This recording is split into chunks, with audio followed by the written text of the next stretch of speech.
ರೇಣುಕಾಸ್ವಾಮಿ ಕೊಲೆ ಪ್ರಕರಣದಲ್ಲಿ ಸಾಕ್ಷಿದಾರರಿಗೆ ಬೆದರಿಕೆ ಹಾಕಿದ ಪ್ರಕರಣ ಸಂಬಂಧ 3 ಆರೋಪಿಗಳಿಗೆ ಜಾಮೀನು ಮಂಜೂರಾಗಿದೆ. ಸುಹಾಸ್, ವೈಭವ್, ಪುನೀತ್ಗೆ ಜಾಮೀನು ಮಂಜೂರು ಮಾಡಲಾಗಿದೆ. ಕಾಮಾಕ್ಷಿಪಾಳ್ಯ ಠಾಣೆಯಲ್ಲಿ ದಾಖಲಾಗಿದ್ದ ಪ್ರಕರಣ ಸಂಬಂಧ 3 ಆರೋಪಿಗಳನ್ನು ಪೊಲೀಸರು ಬಂಧಿಸಿದ್ರು. ಸದ್ಯ 3 ಆರೋಪಿಗಳಿಗೆ 59ನೇ ಸಿಸಿಎಚ್ ಕೋರ್ಟ್ ಜಾಮೀನು ಮಂಜೂರು ಮಾಡಿದೆ. ರಸ್ತೆ ಬದಿ ಕ್ಯಾಬ್ಗೆ ಕಾಯ್ತಾ ಇದ್ದ ಯುವತಿಗೆ ಕಿಡಿಗೇಡಿ ಯುವಕ ಕಿರುಕುಳ ಕೊಟ್ಟಿದ್ದಾನೆ. ಬೆಂಗಳೂರಿನ ರಾಮಮೂರ್ತಿ ನಗರದಲ್ಲಿ ಘಟನೆ ನಡೆದಿದೆ. ರಸ್ತೆ ಬದಿ ನಿಂತಿದ್ದ ಯುವತಿ ಜೊತೆಗೆ ವ್ಯಕ್ತಿ ಅಸಭ್ಯವಾಗಿ ವರ್ತನೆ ಮಾಡಿದ್ದಾನೆ. ಈ ವೇಳೆ ಯುವತಿ ಮೊಬೈಲ್ನಲ್ಲಿ ವಿಡಿಯೋ ರೆಕಾರ್ಡ್ ಮಾಡಿ ಪೊಲೀಸರಿಗೆ ದೂರು ನೀಡ್ತೀನಿ ಅಂದ್ರು ಅವಾಚ್ಯ ಪದದಿಂದ ನಿಂದಿಸಿದ್ದಾನೆ. ಬಳಿಕ ಮೊಬೈಲ್ನಲ್ಲಿ ವಿಡಿಯೋ ರೆಕಾರ್ಡ್ ಆಗ್ತಾ ಇದ್ದಂತೆ ವ್ಯಕ್ತಿ ಎಸ್ಕೇಪ್ ಆಗಿದ್ದಾನೆ. ಯುವತಿ ವಿಡಿಯೋ ಇನ್ಸ್ಟಾಗ್ರಾಂನಲ್ಲಿ ಅಪ್ಲೋಡ್ ಮಾಡಿ ಬೆಂಗಳೂರು ಪೊಲೀಸರಿಗೆ ಟ್ಯಾಗ್ ಮಾಡಿ ಕ್ರಮಕ್ಕೆ ಆಗ್ರಹಿಸಿದ್ದಾರೆ. ಬೆಳಗಾವಿಯಲ್ಲಿ ಹೆಚ್ಚಿನ ಬಡ್ಡಿ ಆಮಿಷಕ್ಕೆ ಸಾವಿರಾರು ಕೋಟಿ ವಂಚನೆ ಮಾಡಲಾಗಿದೆ. ಬೆಳಗಾವಿ ನಗರಕ್ಕಷ್ಟೇ ಅಲ್ಲ, ತಾಲೂಕು ಪ್ರದೇಶಗಳಿಗೂ ವಂಚಕರ ಜಾಲ ವ್ಯಾಪಿಸಿದೆ. ಬೆಳಗಾವಿಯ 6 ಕಂಪನಿಗಳ ವಿರುದ್ಧ ಜಿಲ್ಲಾಡಳಿತ ಪ್ರಕರಣ ದಾಖಲಿಸಿಕೊಂಡಿದೆ. Shivam associate, Adityaraj capital, city index, Govardhan apex private limited, Sridevi ಕೂಕೆ ವೆಂಚರ್ಸ್ ಮೇಲೆ ದಾಳಿ ನಡೆಸಿ ಬೀಗ ಜಡಿಯಲಾಗಿದೆ. ಈ ಎಲ್ಲ ಕಂಪನಿಗಳಿಂದ 5,000 ಕೋಟಿಗಿಂತ ಹೆಚ್ಚು ಹಣ ವಂಚನೆ ಮಾಡಲಾಗಿದೆ. ತಾಲೂಕು ಪ್ರದೇಶದಲ್ಲೂ 7ಕ್ಕೂ ಅಧಿಕ ಕಂಪನಿಗಳು ತಲೆ ಎತ್ತಿವೆ. ಅನಧಿಕೃತ ಕಂಪನಿಗಳ ಬಗ್ಗೆ ಬೆಳಗಾವಿ ಜಿಲ್ಲಾಡಳಿತ ಮಾಹಿತಿಯನ್ನು ಕೂಡ ಕಲೆ ಹಾಕ್ತಾ ಇದೆ.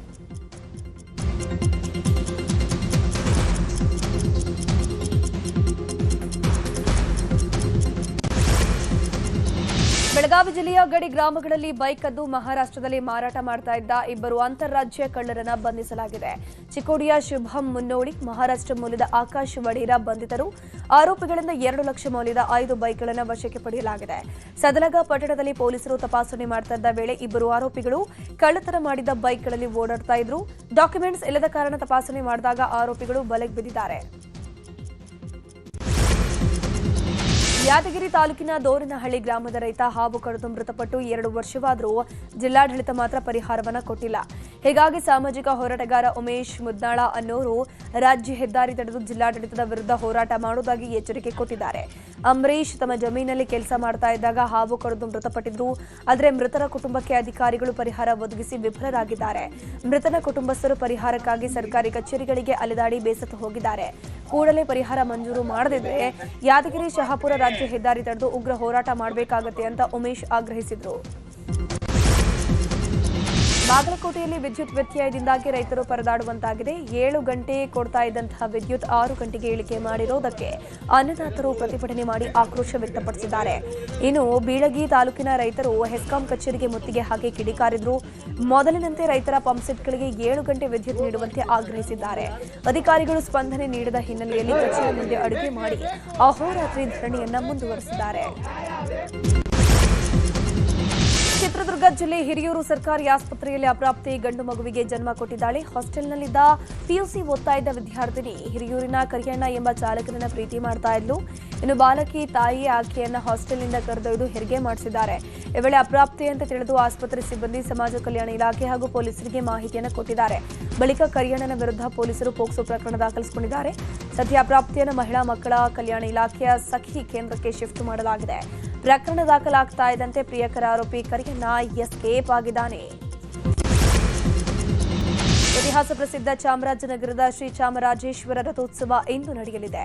ಆಷಾಢ ಮಾಸದಲ್ಲಿ ನಡೆಯುವ ಈ ರಥೋತ್ಸವ ನವದಂಪತಿ ಜಾತ್ರೆ ಎಂದೇ ಹೆಸರಾಗಿದ್ದು ಬೆಳಗ್ಗೆ 11ರಿಂದ 11:37ರವರೆಗೆ ಸಲ್ಲುವಂತಹ ಶುಭ ಕನ್ಯಾ ಲಗ್ನದಲ್ಲಿ ರಥಾರೋಹಣ ನಡೆಯಲಿದೆ. ಬಳಿಕ ರಥೋತ್ಸವ ಆರಂಭವಾಗಿ ಮಧ್ಯಾಹ್ನ 3 ಗಂಟೆ ವೇಳೆಗೆ ಸ್ವಸ್ಥಾನಕ್ಕೆ ಮರಳೋ ನಿರೀಕ್ಷೆ ಇದೆ. ಅಮೆರಿಕ ಮತ್ತು ಇರಾನ್ ನಡುವೆ ಯುದ್ಧ ಮುಂದುವರೆದಿದೆ. ಇದರ ನಡುವೆ ಅಮೆರಿಕ ಅಧ್ಯಕ್ಷ ಡೊನಾಲ್ಡ್ ಟ್ರಂಪ್ ರನ್ನ ಇಂದು ಶ್ವೇತ ಭವನದಲ್ಲಿ ಇಸ್ರೇಲ್ ಪ್ರಧಾನಿ ನೆತನ್ಯಾಹು ಭೇಟಿಯಾಗಲಿದ್ದಾರೆ. ಇರಾನ್ ವಿರುದ್ಧದ ಯುದ್ಧ, ಪರಮಾಣು ಯೋಜನೆಗಳ ವಿನಾಶ ಹಾಗೂ ಲೆಬನಾನ್ನಲ್ಲಿ ಹಿಜ್ಬುಲ್ಲಾ ನಿಶಸ್ತ್ರೀಕರಣದ ಕುರಿತು ಉಭಯ ನಾಯಕರು ನಿರ್ಣಾಯಕ ಚರ್ಚೆ ನಡೆಸಲಿದ್ದಾರೆ. ಇನ್ನು ಇತ್ತೀಚೆಗೆ ನಿಧನರಾದ ಇಸ್ರೇಲ್ ಬೆಂಬಲಿಗ ಸೆನೆಟ್ ಲಿಂಡ್ಸೆ ಗ್ರಹಾಂ ಸ್ಮರಣಾರ್ಥ ಕಾರ್ಯಕ್ರಮದಲ್ಲೂ ಭಾಗಿಯಾಗಲಿದ್ದಾರೆ. ಗ್ಲಾಸ್ಗೋದಲ್ಲಿ ನಡೆಯುತ್ತಿರುವಂತಹ ಕಾಮನ್ವೆಲ್ತ್ ಗೇಮ್ಸ್ನಲ್ಲಿ ಭಾರತದ ಪದಕ ಬೇಟೆ ಮುಂದುವರೆದಿದೆ. weight ಲಿಫ್ಟಿಂಗ್ನಲ್ಲಿ ಭಾರತಕ್ಕೆ ಪದಕ ಬಂದಿದೆ. ಪುರುಷರ 65 ಕೆಜಿ ವಿಭಾಗದಲ್ಲಿ ರಾಜ ಮುತ್ತುಪಾಂಡಿ 286 ಕೆಜಿ ಭಾರ ಎತ್ತಿ ಬೆಳ್ಳಿ ಪಡೆದರು. ಮಹಿಳೆಯರ 53 ಕೆಜಿ ವಿಭಾಗದಲ್ಲಿ ಜ್ಞಾನೇಶ್ವರಿ ಯಾದವ್ ಒಟ್ಟು 199 ಕೆಜಿ ಭಾರ ಎತ್ತಿ ಬೆಳ್ಳಿ ಪದಕ ಪಡೆದರು. ಇನ್ನು ಮಹಿಳೆಯರ 58 ಕೆಜಿ ವಿಭಾಗದಲ್ಲಿ ಬಿಂದ್ಯಾ ರಾಣಿ ಒಟ್ಟು 199 ಕೆಜಿ ಭಾರವನ್ನು ಎತ್ತಿ ಕಂಚು ತಮ್ಮದಾಗಿಸಿಕೊಂಡಿದ್ದಾರೆ.